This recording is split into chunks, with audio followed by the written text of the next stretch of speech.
Hello everyone, I welcome to all of you on my channel Knowledge IQ with Shiva. Today we will discuss about the doctrine of lapse. In our previous video, we had discussed about the Battle of Plassey and Battle of Buxar, in which I had told you that how British controlled the Bengal. First of all, they started to fight through battles, but after some time they started different policies because they wanted to control the all provinces of India. So they introduced some new policies and the doctrine of lapse was one of them. This concept is related to annexations of the states. Doctrine of lapse एक policy थी जिसको start किया गया था British के द्वारा, अंग्रेजों के द्वारा, और इसके डॉक्ट्राइन ऑफ लैप्स को हिंदी में अपहरण का सिद्धांत और हड़प नीति कहा जाता है। सबसे पहले जो हमने अपनी प्रीवियस वीडियो में जैसा कि बताया था कि battle of Plassey and battle of Buxar के थ्रू कैसे बंगाल पर वो अपना कब्जा कर लेते हैं, उसके कुछ टाइम बाद कुछ पॉलिसीज लेकर आते हैं जिनमें डॉक्ट्राइन ऑफ लैप्स एक है। So first of all, you need to understand what is doctrine of lapse.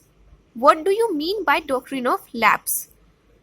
According to this, any princely state under the direct rule or indirect control of the East India Company, where the ruler didn't have a legal male heir, would be annexed by the company.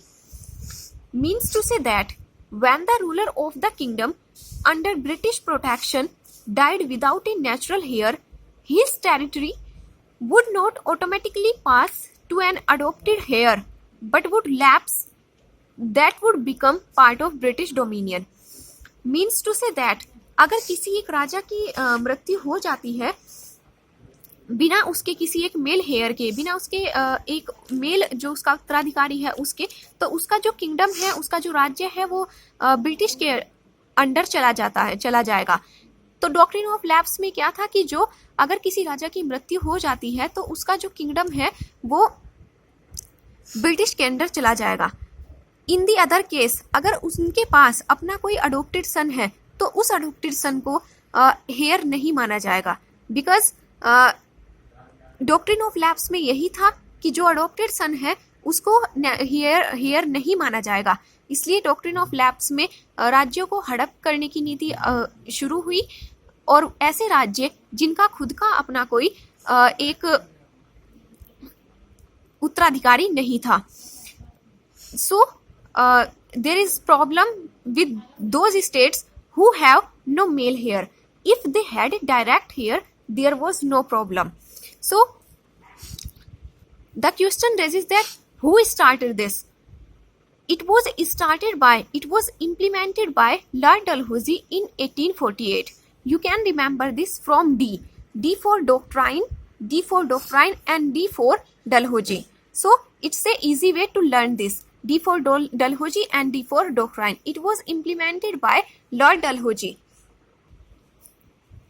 After taking over as Governor General in 1848, Lord Dalhousie began the final stage of annexations. And a lot of new things also happened in his time, as like introduction of railways, Widow Remarriage Act, Santhal Rebellion, and also doctrine of lapse. So he is considered as the modern father of India. जो Lord Dalhousie है उनको modern father of India कहा जाता है क्योंकि उनके time पर काफी सारी चीजें हैं जो आई, as I told you about the Santhal rebellion, widow remarriage act, and introduction of railways and doctrine of lapse. So he is considered as the modern father of India. Now let's look the states which were annexed under this policy, or the states which became the victims of this policy. So there are 7 states which became the victim of this policy. First is Satara, then we have Jaipur, then we have Sambalpur, then we have Baghat, then we have Udaipur, next is Jhansi, and then we have Nagpur. If you are going to take any government exam, you need to remember the chronological order of these states. Chronological order and the year in which it was annexed. All these possible questions may be asked in your papers. So as I told you about Satara was annexed in 1848, Jodhpur was annexed in 1849, Sambalpur was annexed in 1849, Bagat was annexed in 1851, Udaipur was annexed in 1852, Jhansi was annexed in 1853, and Nagpur was annexed in 1854. These all states are Hindu states. Means to say that ये जितने भी states थे वो सारे Hindu states थे. There is nothing like this that the British did not annexed any Muslim state. They annexed Awadh, where the ruler is Muslim. Wajid Ali Shah was the ruler of Awadh, and they also annexed Awadh. But the question raises it कि उन्होंने सिर्फ जो Hindu states हैं, इसके अंदर जो Hindu states हैं उनको ही क्यों अनेक्स किया था. उन्होंने इसको अनेक्स किया था because at that time the Muslims did not adopt any son. यानी कि जो मुस्लिम्स हैं वो कोई भी वो जो चिल्ड्रंस हैं वो चिल्ड्रन को अडोप्ट नहीं करते थे. That is why they didn't annexed any Muslim region. So there are 7 states which annexed by the British. Now we will discuss about some features of this policy. As per this, any adopted son of the Indian ruler could not be proclaimed as heir to the kingdom.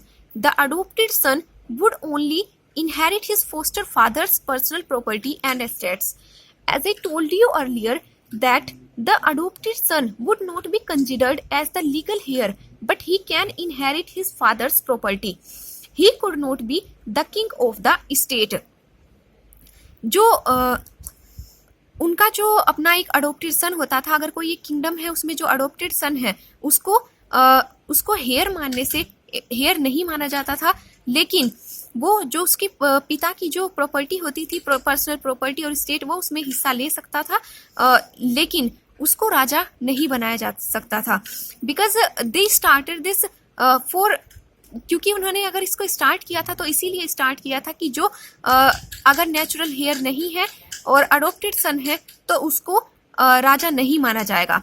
So this is the main feature of this policy. अगर इस policy की हम बात करते हैं तो इस policy का एक सबसे मेन फीचर यही है कि इसमें जो अडोप्टेड सन है उसको लीगल हेयर नहीं माना जाता था, और उसको लीगल हेयर ना मानकर वो जो ब्रिटिश वो जो एरिया है, वो जो किंगडम है, वो ब्रिटिश डोमिनियन के अंदर चला जाता है. So the next feature is the adopted son would also not be entitled to any pension that his father had been receiving or to any of his father's title. Means to say that अगर किसी को pension मिल रही है और उसका adopted सन है तो it means that उसका अपना कोई लीगल हेयर नहीं है, कोई अपना उसका नेचुरल हेयर नहीं है, तो इट मीन्स दैट उसको पेंशन नहीं मिलेगी.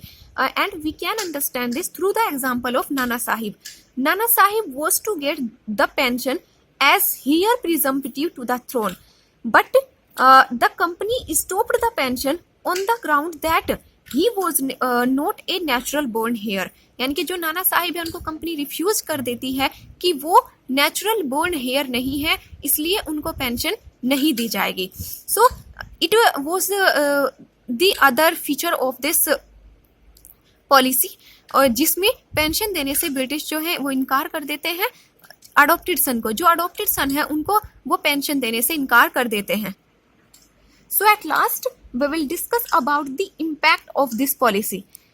It was one of the political reason of the revolt of 1857.